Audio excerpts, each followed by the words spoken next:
নমস্কার বন্ধুরা, তোমরা সবাই কেমন আছো?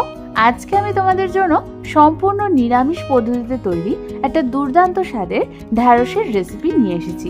তোমরা যারা ঢ্যাঁড়স খেতে ভালোবাসো তাদের এটা নিশ্চয়ই ভালো লাগবে। আর এই রান্নাটা কিন্তু খুব তাড়াতাড়ি তৈরি হয়ে যায়। বাই দ্য ওয়ে, আমি সুস্মিতা আর তোমরা দেখছো আমার চ্যানেল ইয়ামিস বাংলা। তাহলে চলো আর দেরি না করে রান্নাটা শুরু করে ফেলি। এই রান্নাটার জন্য আমি এখানে প্রায় 250 গ্রাম মতো ঢ্যাঁড়স নিয়ে নিয়েছি। প্রথমে ঢ্যাঁড়সগুলোকে ভালো করে ধুয়ে নিয়ে তারপর এক একটা ঢ্যাঁড়সের দু সাইড এইভাবে আমাদের কেটে নিতে হবে। ঠিক একই পদ্ধতিতে আমি সবগুলো ঢ্যাঁড়সই কেটে নেব। তোমরা দেখো আমাদের সমস্ত ঢ্যাঁড়সগুলো কাটা হয়ে গেছে। এবার এগুলোকে আমি একটা বোলের মধ্যে ট্রান্সফার করে নেব। তারপর ওর মধ্যে আমি দিয়ে দেব 1 চামচ নুন, হাফ চামচ হলুদ গুঁড়ো, হাফ চামচ পরিমাণ কাশ্মীরি লাল লঙ্কার গুঁড়ো আর দিয়ে দেব 2 টেবিল চামচ বেসন। এবার সমস্ত কিছুকে আমাদের ঢ্যাঁড়সের গায়ে ভালো করে মাখিয়ে নিতে হবে। ভালো মতো সবকিছু মাখানো হয়ে গেলে এটাকে সরিয়ে রেখে আমি অন্যদিকে একটা মিক্সার গ্রাইন্ডার জারের মধ্যে নিয়ে নেব 3 টেবিল চামচ সাদা সর্ষে, 2 টেবিল চামচ পোস্ত আর দিয়ে দেব হাফ চামচ পরিমাণ নুন। এবার এই সর্ষে পোস্তটাকে আমাদের প্রথমে মিক্সার গ্রাইন্ডার জারে একবার ঘুরিয়ে নিতে হবে। তোমরা দেখো সর্ষে পোস্তগুলো কি সুন্দর গুঁড়ো হয়ে গেছে। এবার এর মধ্যে আমি দিয়ে দেব একটা কাঁচা লঙ্কা আর দিয়ে দেব হাফ কাপ পরিমাণ জল। এবার সমস্ত কিছুকে আবারও আমাদের মিক্সার গ্রাইন্ডার জারে ভালো করে ঘুরিয়ে নিতে হবে। সর্ষে পোস্তটাকে আগের থেকে গুঁড়ো করার জন্য তোমরা দেখো পেস্টটা কত মিহি হয়েছে। এবার এটাকে সরিয়ে রেখে অন্যদিকে আমি গ্যাস জ্বালিয়ে একটা কড়াই বসিয়ে দিলাম আর তার মধ্যে ঢ্যাঁড়সটাকে ডিপ ফ্রাই করবার জন্য সর্ষের তেল গরম বসিয়ে দিলাম। সর্ষের তেলটা ভালো মতো গরম হয়ে এলে আমি ওর মধ্যে একে একে ঢ্যাঁড়সগুলোকে ছেড়ে দেব। তারপর এই ঢ্যাঁড়সগুলোকে আমাদের মিডিয়াম টু হাই ফ্লেমে ভেজে নিতে হবে যতক্ষণ না ঢ্যাঁড়সের গায়ের কোটিংটা হালকা গোল্ডেন ব্রাউন কালার হচ্ছে।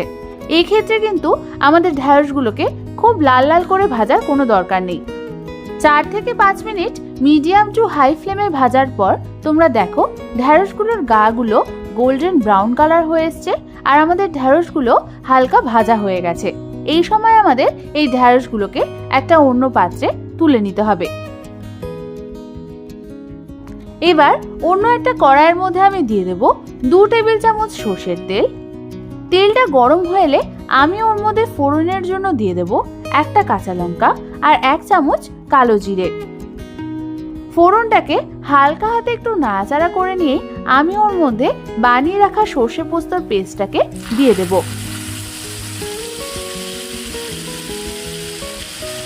তারপর ওই মিক্সার গ্রাইন্ডার জারের মধ্যে আমি দিয়ে দেব হাফ কাপ পরিমাণ জল। এরপর ওই মিক্সার গ্রাইন্ডার জার ধোয়া জলটাও আমি ওর মধ্যে দিয়ে দেব। তারপর কালারের জন্য আমি ওর মধ্যে দিয়ে দেব আরো হাফ চামচ পরিমাণ হলুদ গুঁড়ো।